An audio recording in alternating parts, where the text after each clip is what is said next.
तो कैसे हैं एग्जाम कॉर्नर पटना चैनल पर स्वागत है। दोस्तों, सहायक शिक्षा विकास प्राधिकारी का 935 पदों का विज्ञापन जारी हुआ है और जनवरी में इसका परीक्षा होने का 100% संभावना है। तो ऐसे परिस्थिति में जो है प्रैक्टिस सेट शुरू किए हैं। प्रैक्टिस सेट आपका जो है ये तो लैंग्वेज पेपर है, ये तो पास होना है, तो ये तो खुद आप कर लीजिएगा। समान योग्यता, इसमें आपको मैथ रीजनिंग खुद आपको प्रैक्टिस करना पड़ेगा। कोई का पेड कोर्स अब बैच खरीदने से कोई फायदा नहीं होगा। जब तक आप रिवीजन नहीं कीजिएगा, जब तक आप प्रैक्टिस नहीं कीजिएगा, तो आपका कोई फायदा नहीं होने वाला है। रही बात समान अध्ययन का, तो रिजल्ट आपका इसी से होना है, समान अध्ययन से। तो समान अध्ययन में जीके जीएस, करेंट अफेयर में इतिहास, भूगोल, अर्थव्यवस्था, करेंट अफेयर, साइंस, ये सब कितना आपका अच्छा है, इसी पे आपका रिजल्ट होगा। तो आज से जो है हम आपको 100 नंबर का जो प्रैक्टिस सेट है समान अध्ययन का वो शुरू किए हैं। जब तक आपका एग्जाम होगा, मतलब जिस दिन आपका एग्जाम होगा उसका एक दिन पहले तक जो है समान अध्ययन चलेगा। और सारा प्रैक्टिस सेट, जितना ही मार्केट में प्रैक्टिस सेट है, सारा का सारा हम प्रैक्टिस सेट आपको करवा देंगे। और सारा का सारा पीडीएफ आपको टेलीग्राम पे डाल देंगे। आप उससे देख सकते हैं क्वेश्चन, और उसका सॉल्यूशन तो आपको वीडियो के माध्यम से मिल ही जाएगा। तो आइए, इससे पहला है, आज पहला शुरू किए हैं, फिर कल दूसरा करेंगे, तीसरा करेंगे, इस तरह से करते रहेंगे। तो आइए शुरुआत करते हैं। संडे को जो है सिर्फ ऑफ रहेगा, इस बात को ध्यान रखिएगा। चलिए, पहला आपका जो है प्रैक्टिस सेट से शुरुआत करते हैं। जो है 935 पदों का बीपीएससी के द्वारा जो विज्ञापन निकला है उसका प्रैक्टिस सेट 1 से शुरू किए हैं। जो भी ज्वाइन नहीं किए हैं वो ज्वाइन कर लीजिएगा। सारा का सारा पीडीएफ हम टेलीग्राम पे आपको देते रहेंगे। रेगुलर आपका प्रैक्टिस सेट चलेगा। जितना मार्केट में प्रैक्टिस सेट है सारा प्रैक्टिस सेट हम आपको करवा देंगे। और सारा का सारा पीडीएफ जो है टेलीग्राम पे डाल देंगे, जिससे आप डाउनलोड करके आप पढ़ सकते हैं उसका। अब जो है आइए एक एक करके प्रैक्टिस सेट देखते हैं। आज पहला, फिर कल दूसरा। संडे को सिर्फ और सिर्फ आपका बंद रहेगा। तो चलिए शुरुआत करते हैं बिना समय गवाए हुए। डेली आपको प्रैक्टिस सेट आपको मिल जाएगा और डेली का डेली प्रैक्टिस होगा। तो पहला क्वेश्चन है आपका, देख लीजिए। सब एग्जाम ओरिएंटेड सवाल रहेगा, क्योंकि आपको जीके जीएस से ही रिजल्ट होना है। मैथ रीजनिंग तो सबका सही रहता है। जीके जीएस, करेंट अफेयर, इतिहास, भूगोल, अर्थव्यवस्था, अगर ये सब सही रहेगा तो आपका रिजल्ट जो है हो सकता है। तो बोला गया कि भारत और चीन के बीच जो है सीमा रेखा को क्या कहा जाता है, बताइए। तो भारत और चीन के बीच जो है सीमा रेखा को मैकमोहक कहा जाता है।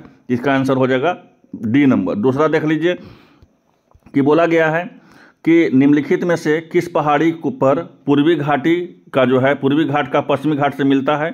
मतलब कौन सा पहाड़ी है जो पूर्वी घाट से पश्चिमी घाट को मिलता है। ये सारा का सारा हम पीडीएफ आपको टेलीग्राम पे डाल देंगे। तो ये आपको मिलता है नीलगिरी पहाड़ी। इसमें बहुत लोग जो है गलती करते हैं अनामड़ाई के, यहाँ पे तो आपको नीलगिरी मारना है। तो इसका आंसर जो है 2 का सी हो जाएगा। तीसरा देखिए, बोला गया है क्या कि निम्नलिखित राज्यों में से जो है कौन सा जो है किसमें जो है जुआरी नदी का प्रभावित होता है, बताइए। तो जुआरी नदी का जो है किसमें प्रभावित होता है, बताइए। ये बहुत ही इंपॉर्टेंट सवाल है ये। तो गोवा का, यहाँ पे ध्यान रखिएगा, तो ये इंपॉर्टेंट है। चौथा देख लीजिए। चौथा बोला गया है इसमें कि किस नदी पर जो है शिव समुद्र जलपात जो है अवस्थित हुआ है। चौथा नंबर ये देख लीजिए, ये जो है आपको कावेरी नदी पर हुआ है। चौथा का ये हो जाएगा। चलिए, पाँचवा देख लीजिए। पाँचवा बोला गया है कि भारत के जो है निम्नलिखित क्षेत्रों में से कहाँ पे जो है उष्णकटिबंधीय आर्द्र सदाबहार वन नहीं उगते हैं। मतलब नहीं उगते हैं, वो पूछा गया है, ठीक है। तो ये नहीं उगते हैं आपका कहाँ नहीं उगते हैं, तो ये आपको पूर्वी घाट में। इसका पाँचवा का आंसर ए हो जाएगा, ठीक है। छठा का देख लीजिए कि नागा अर्जुन सागर बहुउद्देशीय परियोजना कौन सी नदी पर स्थित है। तो ये आपको कौन से नदी पर स्थित है, तो कृष्णा नदी पर स्थित है। छठा का डी हो जाएगा। सातवां देख लीजिए, बोला गया है कि भारत में खाद्य प्रबंधन निम्नलिखित में से कौन सा एक उद्देश्य नहीं है। सातवां का, तो सातवां का बताइए। तो सातवां का जो है उद्देश्य नहीं है, होता है खादों का निर्यात। ये खाद्य प्रबंधन का जो है उद्देश्य नहीं है। चलिए, आठवां देखते हैं। आठवां जो है काली क्रांति संबंधित किससे है। काली क्रांति बहुत ही इंपॉर्टेंट सवाल है। तो ये जो है कच्चा तेल उत्पादन से है काली क्रांति का, बहुत ही इंपॉर्टेंट सवाल है ये। चलिए, नौवां देखते हैं बिना समय गवाए हुए। नौवां देखते हैं। बोला गया है क्या, बोला गया है कि 2011 में जनगणना के अनुसार, यहाँ पे बोला गया है कि जनगणना के अनुसार 2011 में आपका बिहार के किस जिले में पुरुषों से ज़्यादा महिलाएं हैं, बताइए। नौमा में बोला गया है कि 2011 में जब जनगणना हुआ था तो बिहार के कौन सा ऐसा जिला है जिसमें पुरुष से ज़्यादा महिला हैं। तो बताइए इसका क्या हो जाएगा। तो इसका आंसर हो जाएगा आपको गोपालगंज, ध्यान रखिएगा। चलिए, 10वां देख लीजिए कि भारतीय कोयला उद्योग निम्नलिखित समस्याओं का विचार करें। 10वां का, तो 10वां का जो है आपको बताइए। तो जो कोयला उद्योग का अगर विचार करने को बोल रहा है, इसमें हो जाएगा पहला निम्न कोटि का कोयला और कोयला संचालन का बाधा। और इसमें जो हो जाएगा आपका कोकिंग कोयला के आयात पर बढ़ती। और आपको चौथा हो जाएगा कार संचालन की कीमतें। तो मतलब आपका 10वां का आंसर सी हो जाएगा, ठीक है। चलिए, 11वां देखते हैं भाई। 11वां बोला गया है कि बिग बैंग सिद्धांत निम्नलिखित में से उद्धव जो है व्याख्या करता है। बिग बैंग सिद्धांत बताइए। तो ये आपको ब्रह्मांड का है। चलिए 11वां का सी हो जाएगा। बर्मा देखिए कि शनि ग्रह के वायुमंडल में निम्नलिखित में से कौन सी गैस सबसे अधिक मात्रा में पाई जाती है। तो बर्मा के जो है आंसर आपको हो जाएगा, जो शनि ग्रह में जो है आपको वायुमंडल में पूछा गया कि कौन सा जो है सबसे अधिक मात्रा में पाया जाता है, तो सबसे अधिक मात्रा में आपका पाया जाता है कौन, तो मीथेन पाया जाता है। बहुत ही इंपॉर्टेंट सवाल है, जितना हम सवाल बताए हैं सब एग्जाम ओरिएंटेड है और ऐसा ही सवाल पूछा जाता है। चलिए नेक्स्ट देख लीजिए कि पृथ्वी की जो है परिक्रमण धुरी या सदा झुकी होती है, ध्रुवीय धुरी जो है झुका होता है, क्यों झुका होता है बताइए। तो झुका होता है आपको दीर्घवृत्तीय धुरी पर 23.5 डिग्री पर। तो इसका आंसर हो जाएगा 13 का डी। बहुत ही इंपॉर्टेंट सवाल है। 14वां देखना है।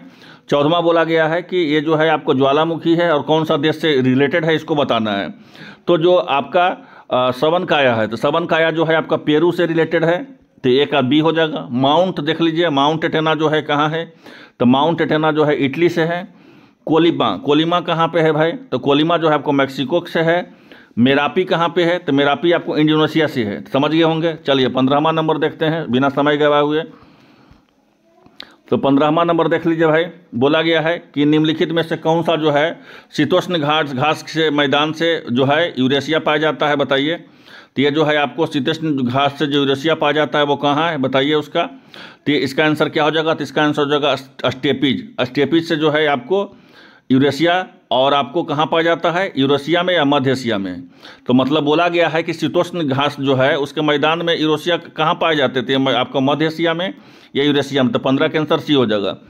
16वां देख लीजिए। इसमें एक सवाल और पूछेगा कि जो है ड्राउन्स है इसका जो है बताना है। तो ड्राउन्स ऑस्ट्रेलिया का होता है, और बेल्ट्स जो है होता है वो कहाँ का होता है, दक्षिण अफ्रीका का होता है।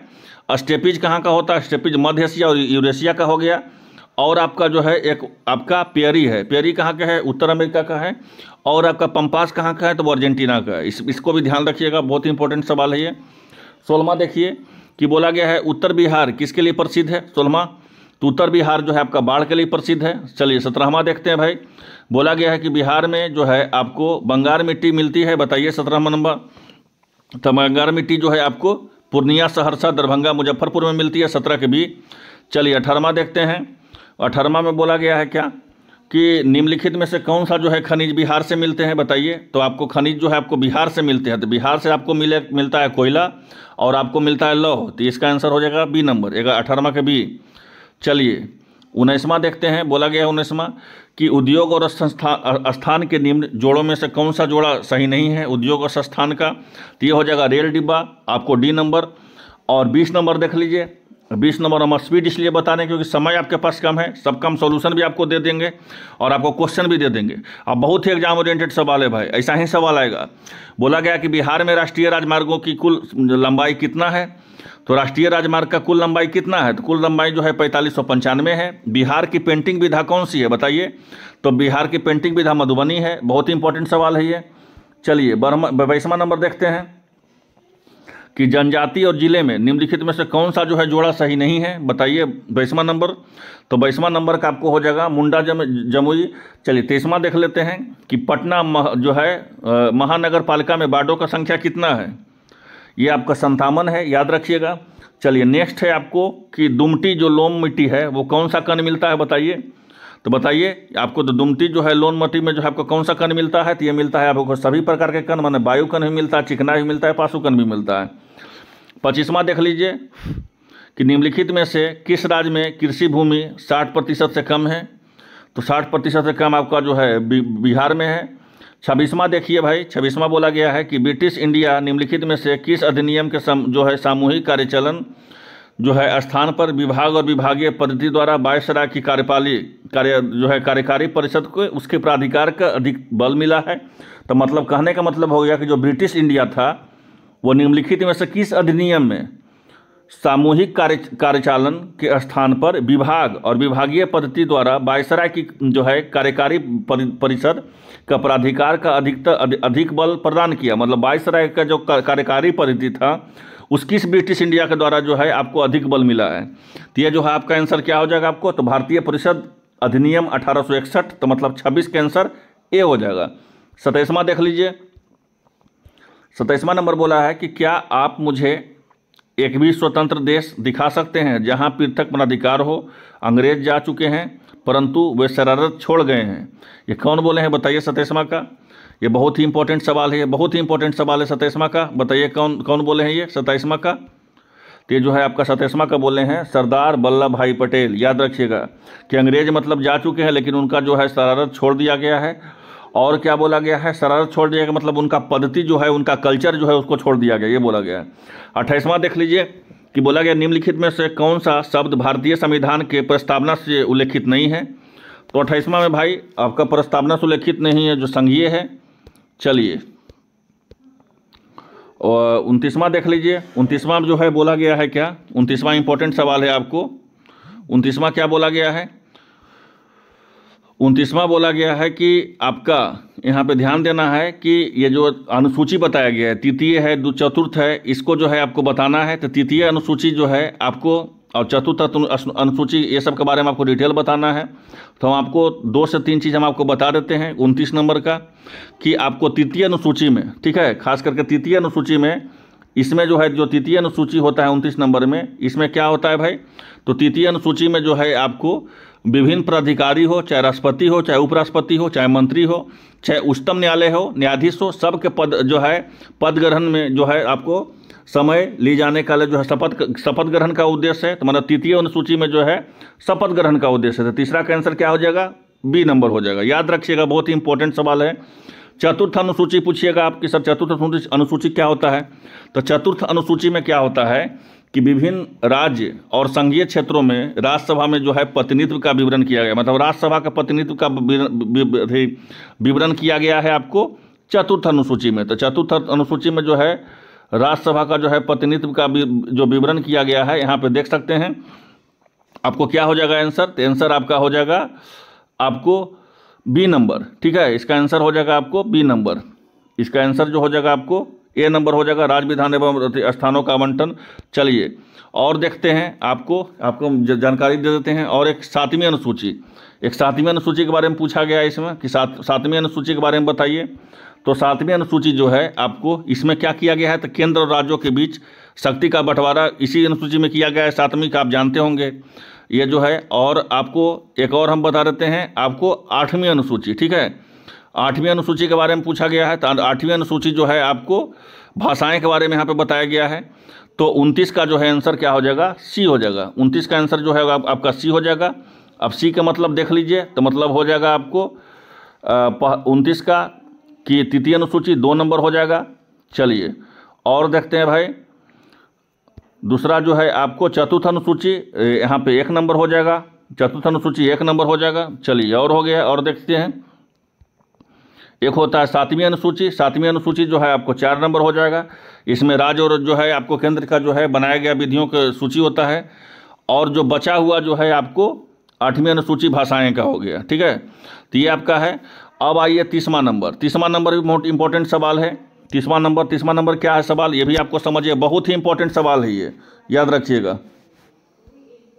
30वां देख लीजिए सवाल क्या बोला गया है। 30वां सवाल जो है बोला गया है मौलिक अधिकार, राज्य के नीति निर्देश तत्व और केंद्र के अवशिष्ट शक्तियां और आपातकालीन शक्तियां, इसमें बोला गया कौन सा सही नहीं है, ठीक है।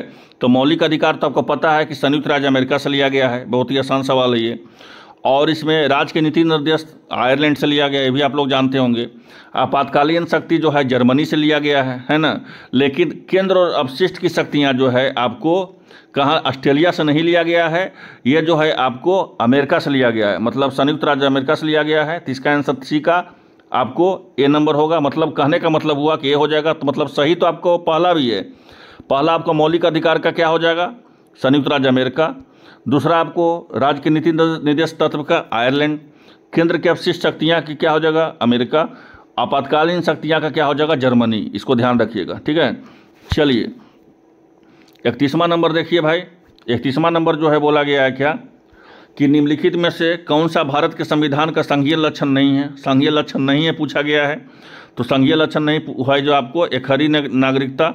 और 32वां देख लीजिए। 32वां क्या बोला गया है कि निम्नलिखित जो है राज्यों का गठन करना है और उसका क्रमानुसार लिखना है। तो 31 का आपको हो जाएगा आपको बी नंबर, मतलब पहले हरियाणा, फिर आपको गोवा, फिर आपको झारखंड, फिर आपको तेलंगाना। ठीक है, चलिए 33 नंबर देखते हैं। बहुत आसान सवाल था ये सब। 33 नंबर देख लीजिए। 33 नंबर जो है बोला गया कि नागरिक प्राधिकरण प्रणाली के अंतर्गत जो है कितने दिनों के भीतर जन्म और मृत्यु की घटना भारत में रजिस्ट्रेशन कराना कानूनी रूप से अनिवार्य है, बताइए। तो 33वां का, तो 33वां का आंसर हो जाएगा 21 दिन का, इसको ध्यान रखिएगा। चलिए 34वां देखते हैं भाई। 34वां बोला गया है कि शिक्षा के जो है अधिकार मौलिक अधिकार में सम्मिलित किया गया है। जो मौलिक अधिकार में क्या सम्मिलित किया गया शिक्षा के मौलिक अधिकार में, तो मौलिक अधिकार में जो है शिक्षा का सम्मिलित किया गया है 86वां आपको संविधान संशोधन अधिनियम 2002 के द्वारा। चलिए 35वां नंबर देख लीजिए। बोला गया है कि आपको राज्य के नीति निर्देश सहज अध्ययन के लिए निम्नलिखित में से कौन सा भागों के विभाजित करते हैं, बताइए। तो आपको 35 नंबर, तो 35 नंबर का आंसर हो जाएगा आपको गांधीवाद। 36 नंबर देखिए कि पूंजी निर्माण के संदर्भ में जो है आपको कौन सा कथन सही है, तो 36 का आंसर देख लीजिए। ये दोनों कथन आपका सही होगा। पूंजी निर्माण में जो है आपको प्रक्रिया बचत और वित्तीय संस्थानों को प्रभावित कर निर्भर करती है, और निवेश पूंजी निर्माण एक अनिवार्य कारक है। तो ये दोनों का दोनों जो है आपका सही है। चलिए 37वां देखते हैं कि निम्नलिखित कथनों में जो है आपको क्या करना है, तो मिलान करना है। इसमें क्या मिलान करना है, तो मिलान इसमें जो है करना है आपको कि राज्य के जो है अपशिष्ट मुद्रास्फीति से निपटने के लिए कठिन समय का सामना करना पड़ता है, सही है। और दूसरा जो है यह स्थिति अर्थव्यवस्था के आपूर्ति अड़चन अक्षम वितरण जैसे प्रभावों का कारण होता है, तो ये भी सही है। तो दोनों को दोनों 36 का 2 आपका ए हो जाएगा।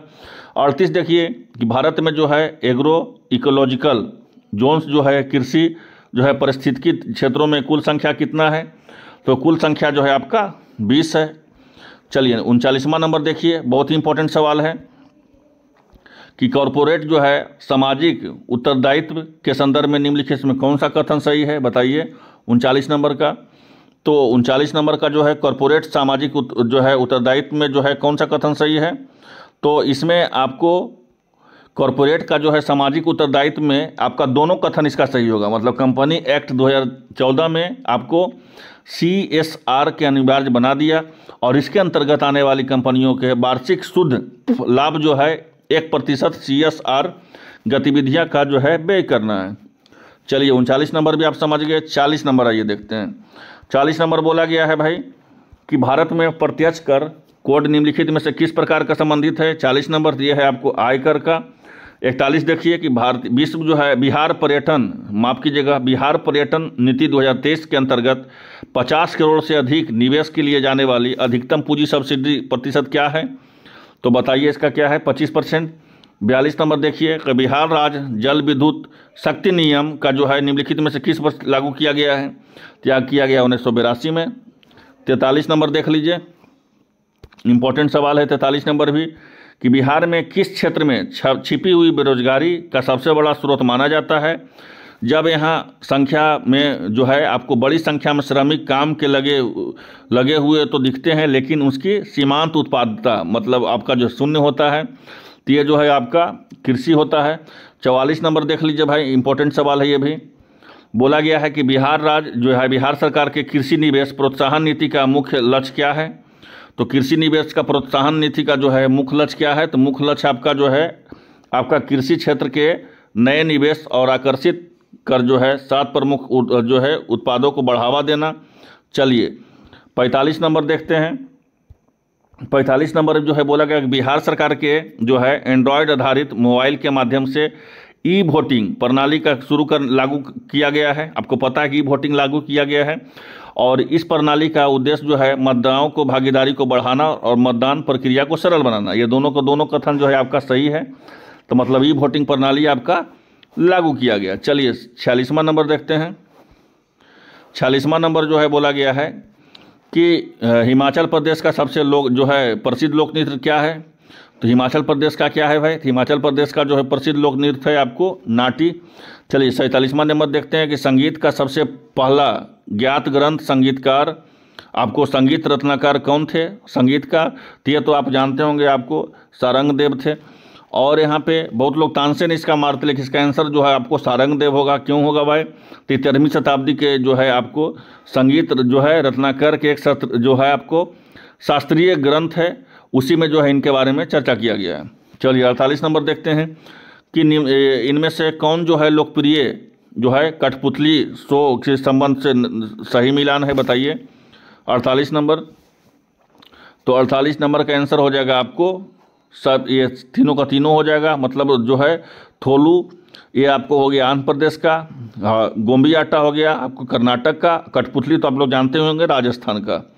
चलिए 49 नंबर बोला गया है कि अधिक कुशल कांस्य मूर्ति का निर्माण जो है संबंध किस भारतीय राजवंश से है। तो आपको ध्यान में डायरेक्ट आया होगा चोल वंश। चलिए 50 नंबर देखते हैं कि अमरावती की कला किस राजवंश के काल में फली फूली है। तो अमरावती का कला जो है आपको पल्लव राजवंश में भी है, चोल में भी है, पांडव राजवंश में। तो आपका मतलब आपका सभी होगा इसमें आंसर। तो कहने का मतलब हुए 50 सवाल हम बताए। नेक्स्ट हम आपको कल 50 सवाल बताएंगे, क्योंकि ये जो है हम आपका फीडबैक लेना चाहते हैं। अगर कुछ इसमें कमी है, क्या चाहते हैं कि पूरा डिटेल करके हम बताएं, चाहे कोई भी सवाल का, या जिस तरह से हम बता रहे यही काफ़ी है। और फिर हम टेलीग्राम पे भी इसको हम डाल देंगे। तो जो आप पूरा देखे हैं तो आप पूरा का पूरा फीडबैक हमको दीजिए। फिर हम कल से 50 से 51-52 चालू करेंगे, और फिर कल शाम से फिर आपका 1 से 100 तक चलेगा। यह सिर्फ शुरुआत था, इसलिए 85 करवाए हैं। धन्यवाद।